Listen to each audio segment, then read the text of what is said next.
ఉప్పల్ శాంతినగర్ కు చెందిన నర్సింగ్ రావును కుటుంబ సభ్యులు గత బుధవారం కామినేని హాస్పిటల్లో అడ్మిట్ చేశారు. 5 రోజుల పాటు చికిత్స అనంతరం పేషెంట్ కు బ్రెయిన్ డెడ్ అయినట్లు డాక్టర్లు కుటుంబ సభ్యులకు తెలియజేశారు. పేషెంట్ ట్రీట్మెంట్ కు అయిన 5 లక్షలు సిజిహెచ్ఎస్ క్రెడిట్ బిల్లు చెల్లించాలని, లేకపోతే పేషెంట్ డెత్ సర్టిఫికెట్ ఇవ్వమంటూ పేషెంట్ కుటుంబ సభ్యులకు తెలిపారు.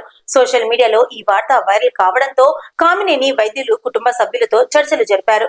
అనంతరం పేషెంట్ భార్య అవయవ దానానికి ఒప్పుకోవడంతో జీవన దాన్ కు ఆర్గన్స్ డొనేట్ చేసి కుటుంబ సభ్యులు మానవత్వాన్ని చాటుకున్నారు. ఈ విషయంలో డిఎం మరియు హెచ్ఓ కూడా స్పందించి కామినేని యాజమాన్యంతో సంప్రదింపులు జరిపారు. అనంతరం పేషెంట్ భార్యతో ఫోన్ లో మాట్లాడి పరామర్శించారు. అవయవ దానం అనంతరం మృతదేహాన్ని కామినేని హాస్పిటల్ వైద్యులు కుటుంబ సభ్యులకు అప్పగించారు. షుగర్, థైరాయిడ్, బీపీ, పెరాలసిస్ వచ్చింది. 4-5 సార్లు వచ్చింది మేడం. అవును మేడం. అవును మేడం. ఏం లేదు మేడం.